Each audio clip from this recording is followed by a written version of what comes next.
Amen. Magandang umaga po muli sa ating lahat. Salamat po sa song offering na yan, bro. Thank you sa Panginoon sa paggamit sa iyo sa pagsulat ng mga kanta. And hopefully na makasulat ka pa ng maraming kanta. Kayong dalawang mag-asawa pala. And of course, salamat din pala sa tatay ni Yanis kagabi na nakapunta dito para i-check din yung sasakyan. Buti na lang meron tayo. Dapat talaga maging member din si tatay mo dito. para para meron tayong tagaayos na meron tayong mekaniko, no? Amen, amen. So salamat sa Diyos sa mga biyaya ng Diyos po sa atin, no? And pagpapatuloy po tayo sa pag-aaral sa Book of Philippians po mga kapatid. And if you have your Bible, buksan po natin sa Philippians chapter number 1 and we'll be reading verse number 7 verse number 11 hanggang verse number 14. And but titignan lang natin mga kapatid kung hanggang saan po tayo dadali ng ating pong study ngayon. And okay, tayo po tayong lahat. And then basahin po natin sabay-sabay. Ito pong Philippians chapter number 1 verse number 11 hanggang verse number 14. Amen. All together, ready, begin. Being filled with the fruits of righteousness, which are by Jesus Christ, unto the glory and praise of God. But I would ye should understand, brethren, that the things which happened unto me have fallen out rather unto the furtherance of the gospel, so that my bonds in Christ are manifest in all the palace and in all other places. And many of the brethren in the Lord, waxing confident by my bonds, are much more bold to speak the word without fear. Let us pray. Hilang Diyos na makapangyarihan po sa lahat. Salamat o Diyos sa umaga pong ito na pinagkaloob niyo po sa bawat isa sa amin. Salamat o Diyos sa bawat isa na nandito. Pagpalain niyo po kami, Panginoon. And Lord, gamitin niyo po itong inyong salita na maging katulong po namin, Panginoon, sa aming pong buhay-buhay sa araw-araw, O God. At Lord, Ikaw po mag-bless sa bawat isa po sa akin, sa amin, and especially sa akin, Panginoon, as I deliver your word. And I pray, Father, na gamitin niyo po ako bilang instrumento na mabahagi at maging channel of blessing na nanggaling po sa inyong salita. Pagpalain niyo po yung bawat isa sa amin sa matamis na pangalan ni Jesus. Amen at amen. Pwede na po kayong maupo. And salamat sa Diyos na tayo po ay nakapagpapatuloy po na maglingkod sa Diyos at makapagpatuloy po mag-aral ng Kanya pong salita. And we are thankful sa Panginoon na ang init-init ngayon pero may parating po na bagyo. So malakas po yun mga kapatid. And our studies po mga kapatid ngayong umaga pong ito is dito po sa Philippians at ipagpapatuloy po natin mga kapatid. And last time we talk about some of the verses from 7 to verse number 10 where it's all about yung mga love po mga kapatid that and our love should abound more and more in knowledge and in judgment, that ye may approve things that are excellent, that ye may be sincere and without offense till the day of Christ. Now mga kapatid, in verse number 11, makita po natin dito mga kapatid that being filled with the fruits of righteousness which are by Jesus Christ, unto the glory and praise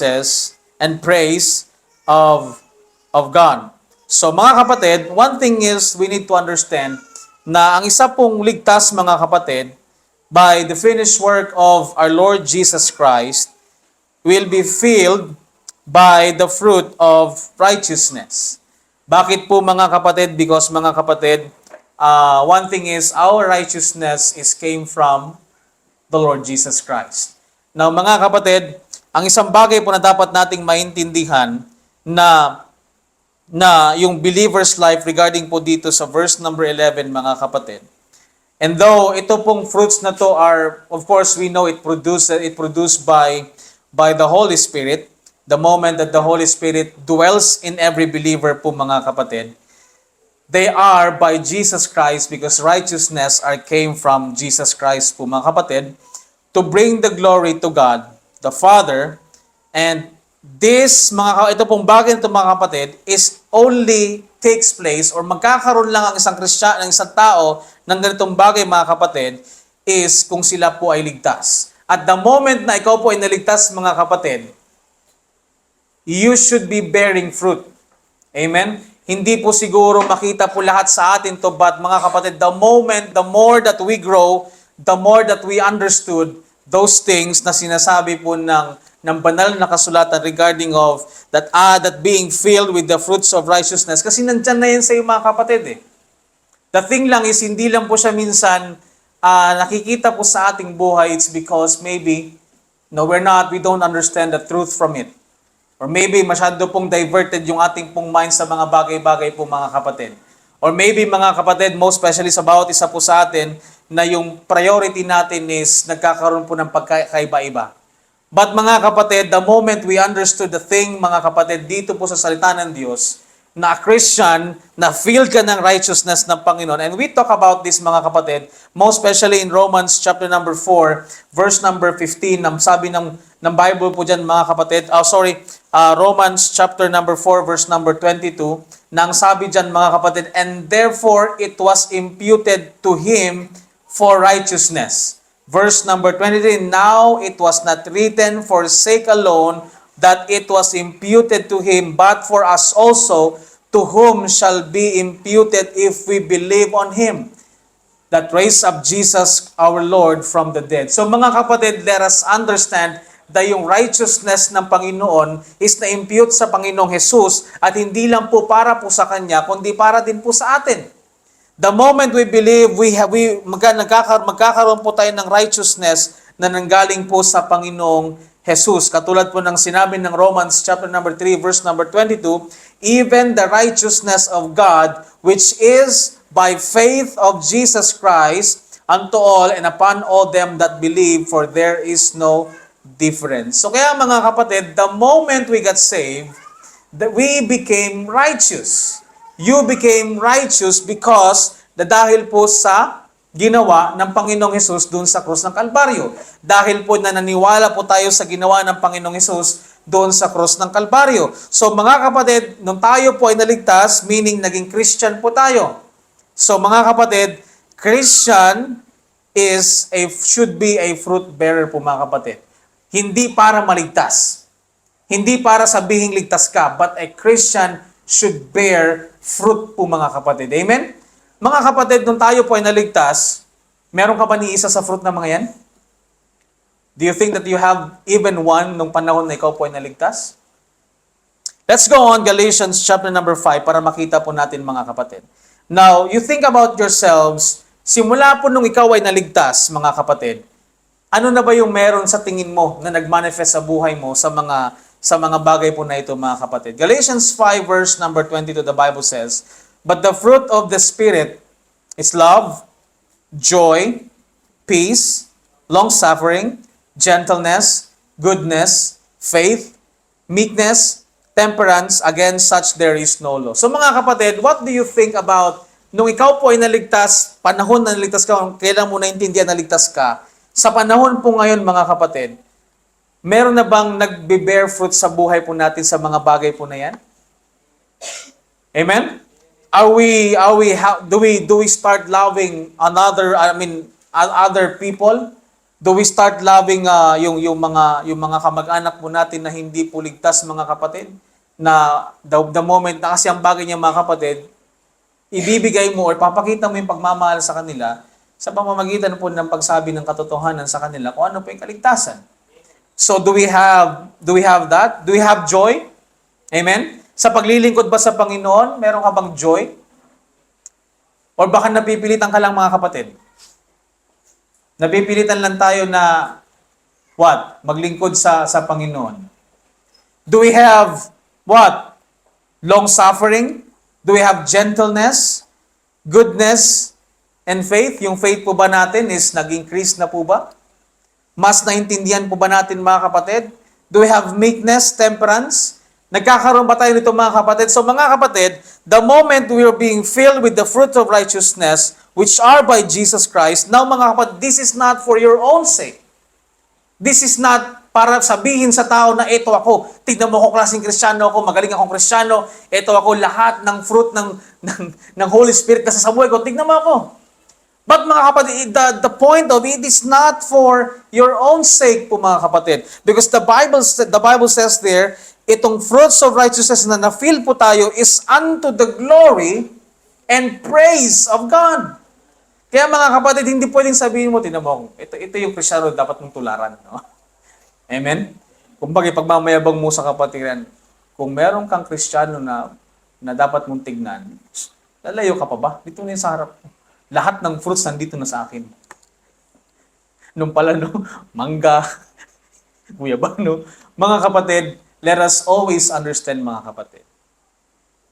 Yung mindset natin, mga kapatid, the moment we got saved, it should change. Na parang gusto mong ikaw yung makita palagi. Gusto mong may makitang pagbabago sa'yo. But mga kapatid, ang importanteng bagay is kung merong mang makita sa ating sa buhay natin na mag-fruit bear po tayo mga kapatid, is unto the praise and glory to God. Amen? That's the wonderful thing kasi mga kapatid, hindi ka niligtas ng Panginoon para maging magyabang ka niyan sa labas. Hindi ka niligtas ng Panginoon para sabihin mo sa tao na alam mo lahat ng katotohanan. Niligtas ka ng Panginoon for His glory po mga kapatid. At ikaw mismo mga kapatid, the moment you grow in your life po mga kapatid, you became mature in your life. Amen? You stop comparing one another, which is Paul says about that. You stop making bragging, but you know all the truth, mga kapatid. Amen? The moment na nagkakaroon ka, nagbe-bear na yung Holy Spirit, nagbe-bear na ng fruit sa ating buhay, mga kapatid. That's the moment na when you understood that Paul says, love one another, you're doing it. Nung sinabi ni Apostle Paul na rejoice in the Lord always, and again, I say rejoice, you rejoice whatever situations you have. Amen? That's how it is po mga kapatid. And we know that these things are from the Lord Jesus Christ because He is the one na namatay doon sa krus ng Kalbaryo, nilibing at muli pong nabuhay para po sa ating kaligtasan. So mga kapatid, dito mo mapapatunayan na sinabi dito sa 1 Corinthians chapter number 2, buksan po natin yan mga kapatid, nang sinabi dito, but the natural man receiveth not the things of the Spirit of God, for they are foolishness unto him, neither can he know them because they are spiritually discerned. A person that is not saved, mga kapatid, a person that is lost, kahit makita mong sobrang buting tao na yan, sobrang mabuti siya, sobrang nakikita mo, mapagmahal siya, maligayang tao, mga kapatid, it is not from the Holy Spirit. Do you understand that, mga kapatid? Nakikita mo siya na bakit parang itong unbeliever na to parang mas meek pa sa isa sa akin, mas may temperance pa mga kapatid, bakit parang mas may faith pa siya, bakit parang mas meron pa siyang gentleness and long suffering. But mga kapatid, this is the truth. A natural man cannot receive the Spirit of God. So kung mayroon silang ganun mga kapatid, that is their conscience. Yan lang po talaga yung character nila mga kapatid. Kaya wag po tayong basta-bastang magyabang kasi mga kapatid, baka mamaya mas mukha pang Kristiyano yung mga unbeliever. Mas mukha pa silang spirit-filled mga kapatid. So we have to understand mga kapatid, the things na ang katotohanan, even ganun sila parang nakikita natin, nagpo-fruit bear sila mga kapatid, it is not from God. It is not from the Holy Spirit mga kapatid. Kasi nga mga kapatid, marireceive lang natin yung righteousness from the death of Christ for our sins, sa kanyang pagkamatay, pagkalibing at muling pagkabuhay. At when the Holy Spirit dwells in us, it should bear the fruit of the Holy Spirit. Amen? Kaya mga kapatid, wag po kayo masyadong, bakit siya parang mas pinagpala pa siya? Mga kapatid, mas pinagpala ka po ng Diyos. Because you have the Holy Spirit, you have the salvation mga kapatid na wala po sa kanila. Siguro sila nga ay lumalakad ng maayos, mabuti, maganda mga kapatid, pero mga kapatid, it is not from God. How would we prove that mga kapatid? Let's go on Romans chapter number 8 po mga kapatid. Romans chapter number 8, verse number 9. The Bible says there mga kapatid, but ye are not in the flesh, but in the Spirit. If so be that the Spirit of God dwell in you. Paano po mag-dwell yung Holy Spirit sa atin? Di ba ang sabi ng Bible, kapag na-receive mo pag tinanggap mo yung gospel, that's the moment na magdudwell yung Holy Spirit sa iyo. The Spirit itself, for by one Spirit are we all baptized into one body. And even the Holy Spirit seals you po mga kapatid. From how? It's when about you believe the gospel of your salvation po mga kapatid. Kaya sabi niya dito mga kapatid, if so be that the Spirit of God dwell in you, ito na, now, if any man have not the Spirit of Christ, he is none of his. So hindi ka sa Panginoon, hindi sila sa Panginoon mga kapatid. Magiging parte ka lang ng Panginoon, magiging parte ka lang ng body of Christ kapag tinanggap natin, pinaniwalaan natin yung ginawa niya sa cross ng Kalbaryo is sapat na po mga kapatid. Verse number 10, and if Christ be in you, the body is dead because of sin, but the Spirit is life because of righteousness. Amen? So that's how it is mga kapatid. Kaya minsan mga kapatid, we have to maintindihan talaga natin dapat, we have to understood, maintindihan natin ang salita ng Diyos mga kapatid para ito'y kumilos po sa ating buhay at makita ng tao sa atin na meron talagang iba sa atin. Makita talaga ng tao sa atin na meron talagang nagbabago sa atin kasi mga kapatid, we are not trying para sabihin ligtas ka mga kapatid, but para sabihin Kristiyano ka. Amen? Kasi minsan mga kapatid, parang hindi na po makita sa buhay natin yung pagiging Kristiyano. Which is minsan mga kapatid, nakakalungkot. But mga kapatid, I know na hindi po yan yung basihan ng kaligtasan mga kapatid. But Paul talks about a fruitful Christian life. Christian living po mga kapatid. Merong mga tao na mga Bible believer mga kapatid, which JM knows about them. They don't care about their lives.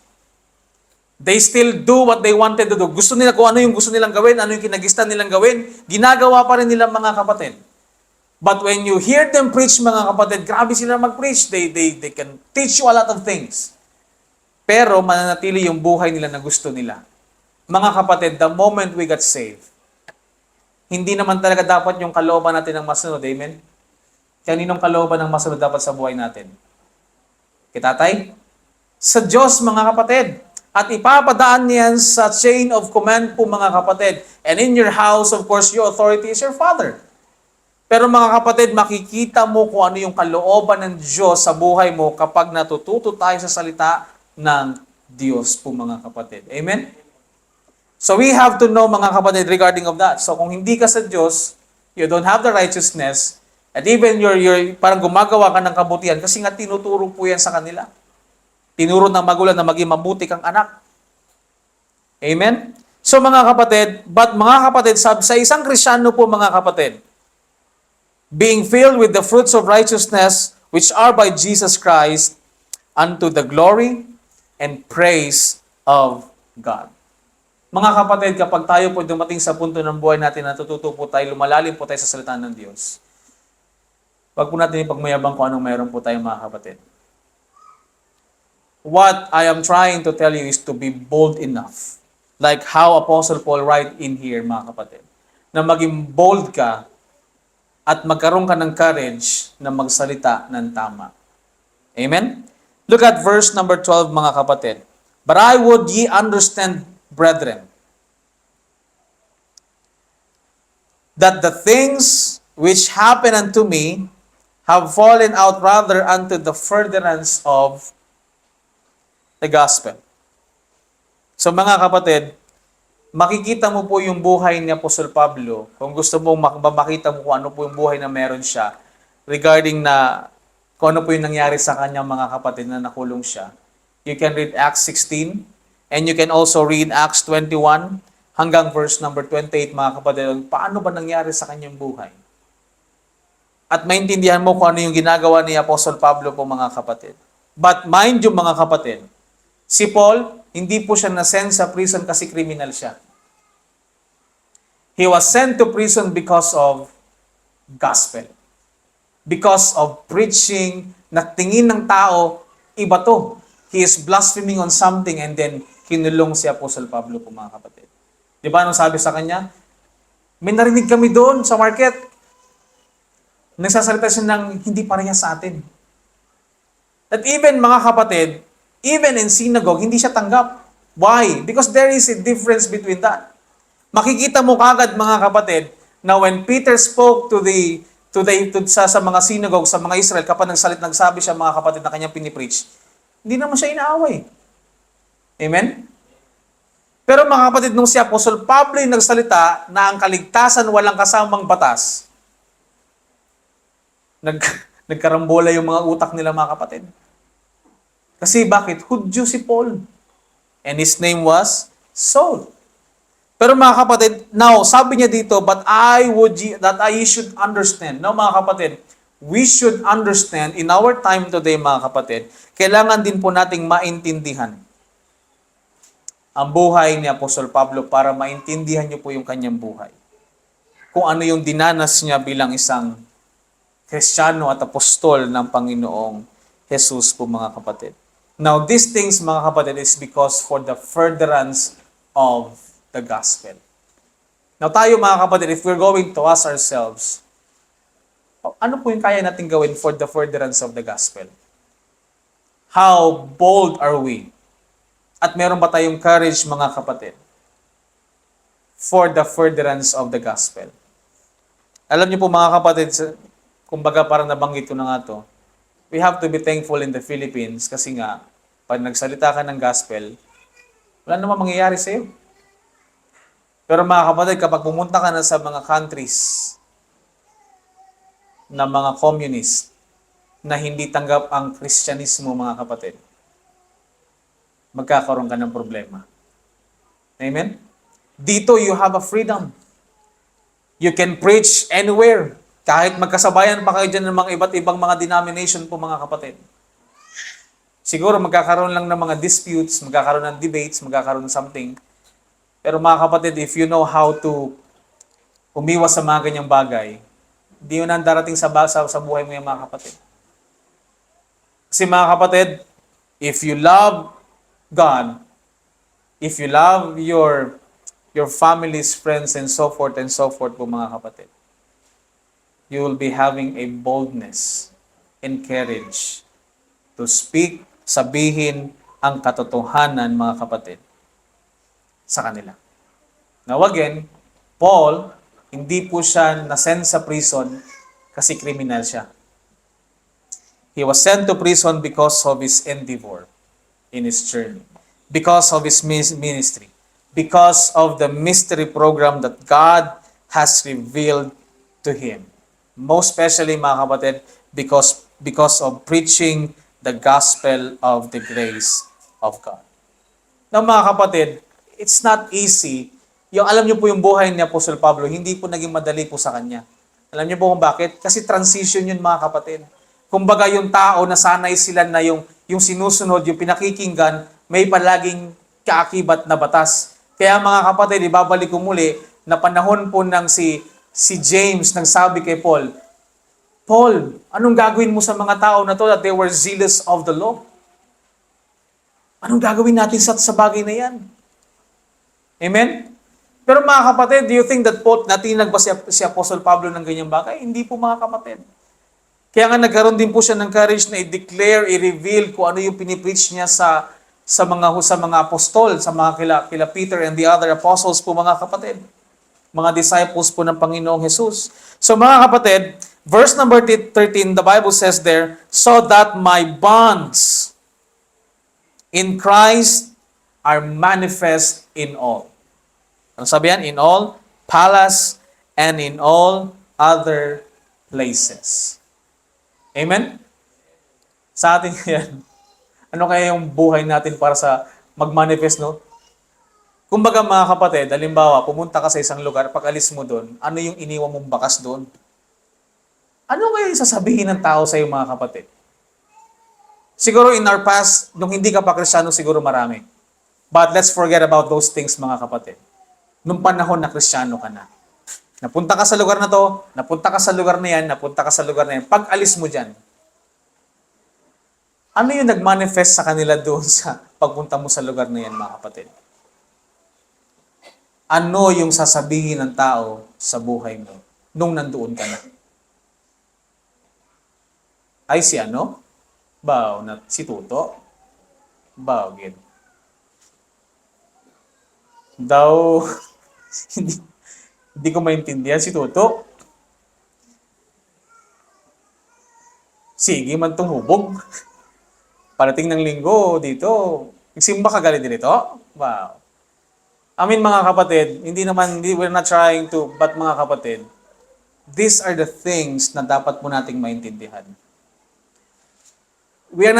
Parang hindi naman tayo dapat mabuhay sa sinasabi ng tao.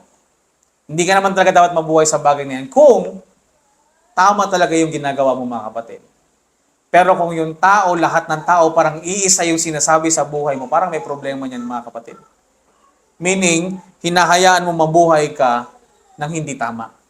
At kapag kung ano, yun na nga mga kapatid, yan yung makikita ng tao, yan yung tatatak sa kanilang isipan. Amen? Papansin nyo sa mga bata, kung ano yung nakikita ng mga bata, yun yung tumatatak sa kanilang isipan. It's because ganun talaga, mga kapatid. So mga kapatid, yung gusto ni Apostle Paul, yung kanyang bonds in Christ are manifest in all palace and in all places. Look at with me in Philippians chapter number 4, verse number 22. The Bible says dyan, mga kapatid, sabi niya dyan, all the saints salute you, chiefly they that are of Caesar's household. Ngayon mga kapatid, ikuhain na lang natin yung mga bagay, yung mga salute-salute na yan. Pag alis mo ba sa bahay ng isang tao, talaga masabi siya, salamat na dumating ka dito sa buhay namin. Dahil sa iyo, narinig namin ang kaligtasan. Siyempre, yung iba, pag hindi ka naman tanggap, ayaw nila yung gospel na pinilis mo, pumunta ka pa dito. Sa akala ko, pares tayo ng paniniwala. Ayan pala yung... mga ganun din, mga kapatid. But if it is of the gospel po, mga kapatid, wala po tayong problema dyan, mga kapatid. Pero mga kapatid, pag yung tao, tito ka na naman, tuto. Impluwensyahan mo na naman yung anak ko, tuto. Ay, naku, saan naman kayo magpunta? Magsuyop-suyop naman kayo, tuto. Alam niyo po yung mga kapatid, now these things are going to manifest. At hindi mo po matatago kung ano po yung pinapakita po natin sa tao. Amen? No, mga kapatid, we started on dapat ma-feel tayo because the Holy Spirit is in us. We should bear fruit, mga kapatid, because we are Christians po, mga kapatid. Not to get saved, but we are Christian, and Paul talks about this, mga kapatid. And mga kapatid, ito po yung gustong maintindihan natin ni Apostle Pablo, na kung ano po yung nangyari sa kanya, itong pagiging bonds niya in Christ, ay mag-manifest po sa palace and in all places po, mga kapatid. Alam niyo po, mga kapatid, kilala niyo si King Agrippa? Punta po tayo ng Acts chapter number 26. Verse number 19. Sabi niya ito, mga kapatid, sabi niya kay King Agrippa, King Agrippa, whereupon now King Agrippa, I was not disobedient unto the heavenly vision. Ito yung isang gustong makita ni Apostle Pablo sa lahat. That when God gave him a mystery program, when God gave him a vision po, mga kapatid, he's not disobedient on that. He is being obedient on kung ano po yung binigay po ng Panginoon po sa kanya po, mga kapatid. At dahil po sa boldness na meron si Apostle Pablo po, mga kapatid, at dahil kung ano pong bagay na meron sa kanya, mga kapatid, at ang sabi ng verse number 14, nang sabi niya, and many of the brethren in the Lord, waxing confident by my bonds. At ang sabi niya dyan, are much more bold to speak the truth without fear. So mga kapatid, sabi ng Romans 1, verse number 16 po, mga kapatid, I'm sorry. For I am not ashamed of the gospel of Christ. Bakit, mga kapatid? Because the gospel of Christ It is the power of God unto salvation to everyone that believeth, to the Jew first and also to the Greek. Amen? Now, itong influence na dapat meron po tayong mga kapatid. So that people would speak with no fear about the gospel of Christ. Amen? So we started yesterday. Sabi ko kay Brother Julius, gusto mo susunod, ikaw naman.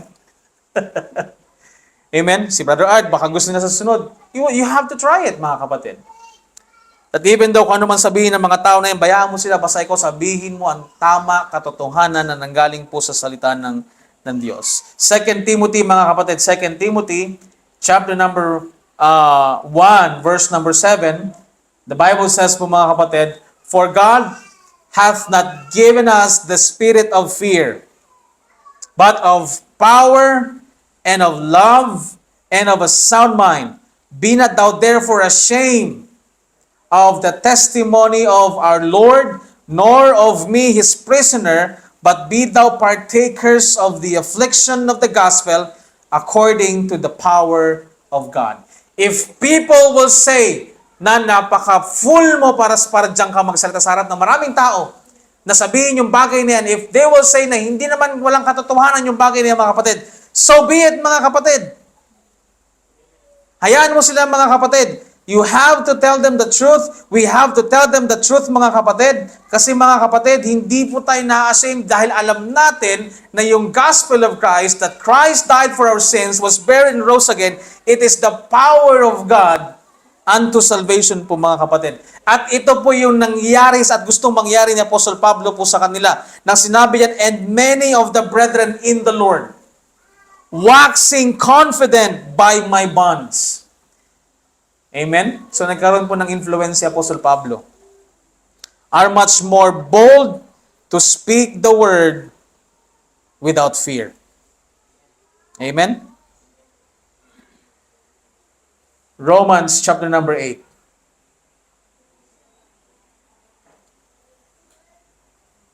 Verse number 15. The Bible says, for ye have not received the spirit of bondage again to fear, but ye have received the spirit of adoption, whereby we cry, Abba, Father. Verse number 16. For spirit itself beareth witness with our spirit that we are the children of God. And if the children, then heirs of God, and joint heirs with Christ, if so be that we suffer with him, that we may be also glorified together. For I reckon that the sufferings of this present time are not worthy to be compared with the glory which shall be revealed in us. For the earnest expectation of the creature waiteth for the manifestation of the sons of God. And that is why nilang mga kapatid, sabi ni Apostle Pablo, be thou partakers of the affliction of the gospel. The moment you preach the gospel, meron po talagang affliction na kaakibat niyan, mga kapatid. Pero mga kapatid, dapat po hindi po tayo mabasta-basta na mga ganyan.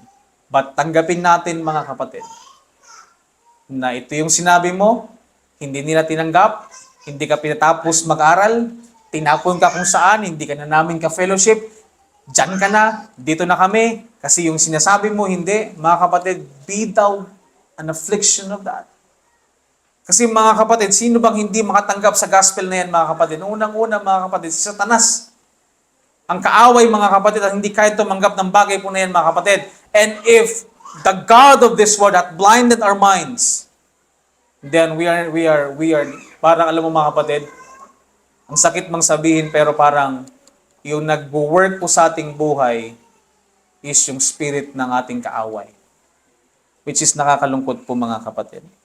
And you know, mga kapatid, si Agrippa was almost got saved. Because it is Paul who mentioned that, mga kapatid. Now, we can look on Acts. I think it's still on Acts. Sorry mga kapatid, hindi ko na po na-study yung reference. But I believe it's still on Acts chapter number 26, if I'm not mistaken.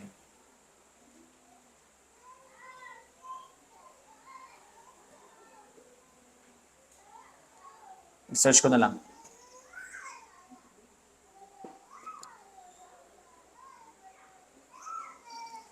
Acts 26:28. Ano pong sabi ng Bible, mga kapatid? Then King Agrippa said unto Paul, Almost thou persuaded me to be a Christian. Almost. Alam niyo po isang bagay mga kapatid na naisip ko po dito mga kapatid, king kasi siya eh. So parang, pag naging Christian siya, baka siya dalawa na sila ni Paul ang nililitis. Ano sa trial?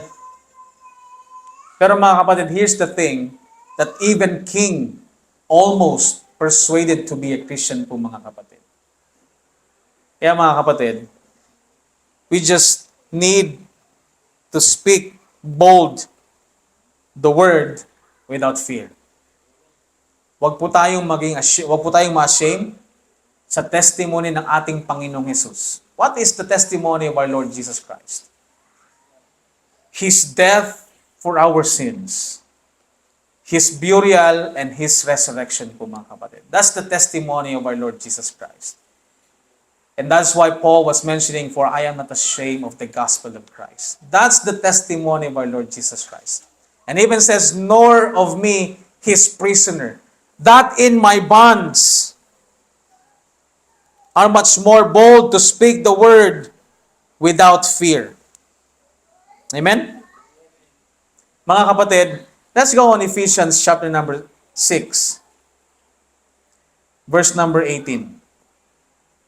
Sabi niya mga kapatid, praying always with all prayer and supplication in the Spirit, and watching thereunto with all perseverance and supplication for all saints.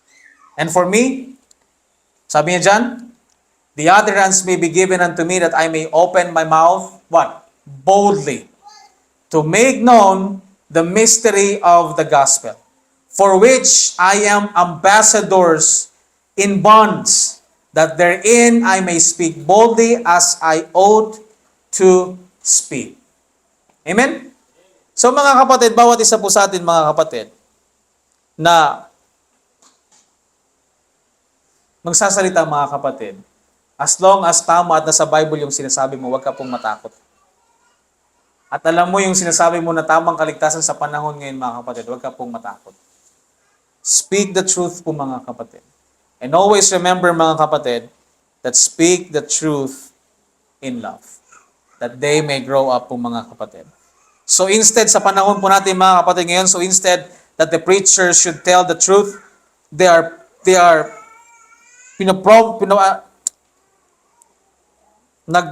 ang pinopromote nila mga kapatid, ang pinopromote nila mga kapatid is something that against in this present dispensation po mga kapatid. Kaya mga kapatid, you have to understand yung bagay na ginawa ni Apostle Pablo para mas maintindihan mo po mga kapatid kung ano yung pinagdaanan ni Apostle Paul in his bonds and his start in his first mission journey po mga kapatid. Para maintindihan mo at maintindihan mo yung biyaya ng Diyos sa buhay niya at sa buhay mo po ngayon. Ngayon mga kapatid, ito po yung nakakatakot. Ito po yung nakakalungkot. That they preach against Christ in our time today. Paano natin nasabi na they are also believing Christ but they are preaching against Christ? Ginagamit nila ang Panginoong Hesus para sa kanilang sariling kapakanan, mga kapatid. Yan po yung nakakalungkot. But mga kapatid, we have to understand na tayo po as young as you are, kung gaano mang kabata, mga kapatid, you have to know the truth.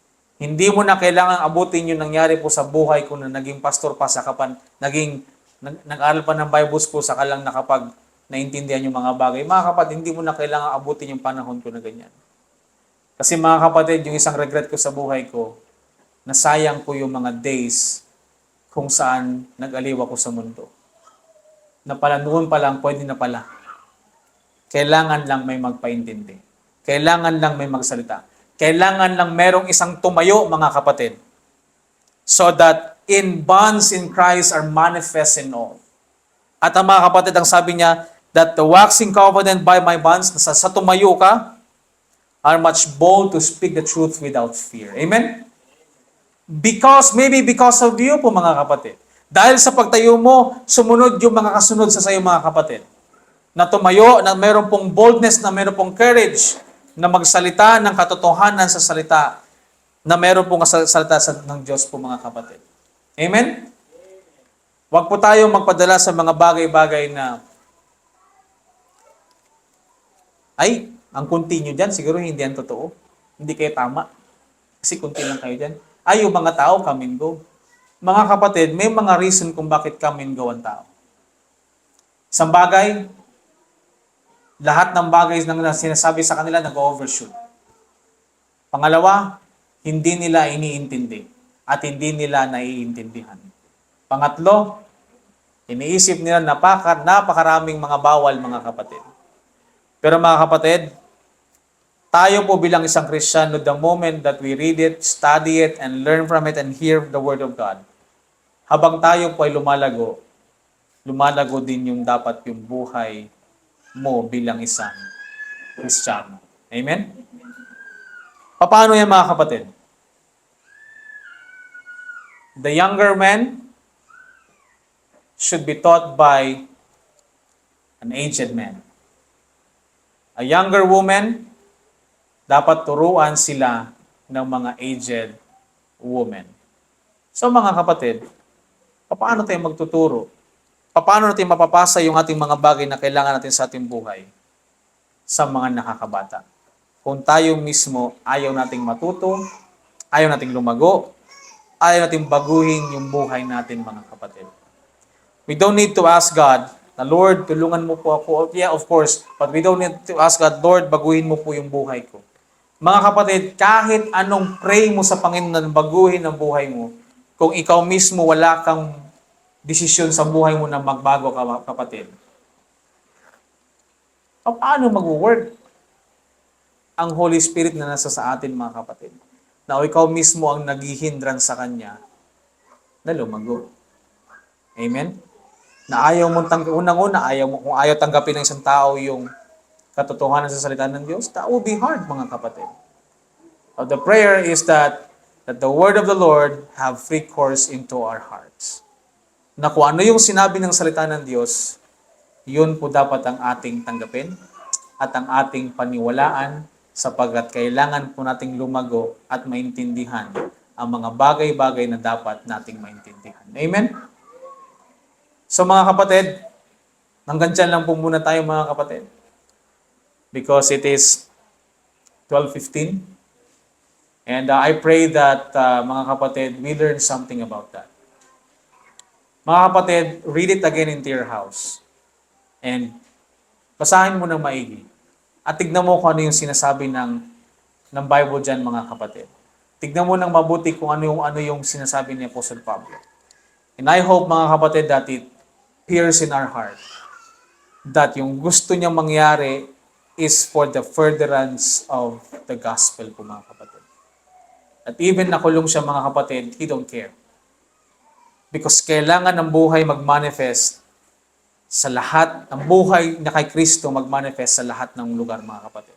In palace and in all places. So mga kapatid, hindi ka pipili ng lugar. Ay, dito hindi ako kilala dito. Dito ako maghahasik ng lagim. Kasi hindi naman ako kilala dito eh. Hindi mo pwedeng gawin yung mga ganun mga kapatid. Kasi kahit wala kang kilala doon, meron tayong Panginoon na nakakakita sa iyo mga kapatid. And you will never know na yung ginagawa mo pa doon, meron pa na nakakita sa iyo at nagkita kayo uli sa ibang lugar. Aha! Kristiyano ka pala?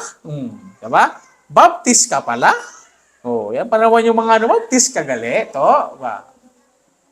You'll never know po mga kapatid. You will never know. But what we need to do is that yung ating pong bonds in Christ, our life will manifest in palace and in all places. Amen? God bless you and let's pray. Dakilang Diyos na makapangyarihan sa lahat, salamat Panginoon sa umaga pong ito na pinagkaloob niyo po sa amin. Maraming salamat Panginoon sa buhay ni Apostle Pablo na lagi po nagre-remind sa amin Panginoon at ang aming buhay should magkaroon po Panginoon ng kahalagahan Panginoon, most especially Panginoon at aming buhay bilang isang Kristiyano is mag-bear ng fruit. So that this fruit ng itong mga kapatiran Panginoon ay makita po ng tao o Diyos at makita po nila na ganito ang buhay bilang isang Kristiyano. Dalangin ko po, Diyos, na ikaw po ang magbigay po sa amin ng boldness, courage, to speak the truth in love, to speak that Jesus Christ died for sins, was buried and rose again for the salvation of everyone. Lord, maraming salamat sa kabutihan niyo po sa amin. Maraming salamat sa inyo pong salita na nagre-remind po sa amin palagi, na nagbibigay po sa amin ng kaalaman kung ano pong dapat namin gawin sa aming pong buhay. Lord, help us, O God. Help us to understand that we need to be partakers of the affliction of the gospel, that we shouldn't be ashamed of your testimony, even the testimony of Apostle Paul as the apostle to the Gentiles. And Lord, I know that pinili mo po si Paul na maging light ng Gentiles. Bless our heart, O God. Bless our mind, that we can be bold enough to speak the truth and to live our Christian life kung ano po yung kalooban niyo, Panginoon, sa buhay po namin. Lord, pagpalain niyo po yung bawat isa sa amin, pagpalain niyo po ang inyong salita, na hindi po ito maging vain, Panginoon. Pagpalain niyo po yung mga member ng church, O God, that they will continue to serve you, that they will continue to praise and worship you and to give the glory to the Most High God. We bring back the glory, the honor, and the praise. In Christ Jesus' only name. Amen and amen. Maraming salamat po sa bawat isa po sa atin. And tawagin po natin si Brother Julius para po sa ating closing hymn and closing prayer.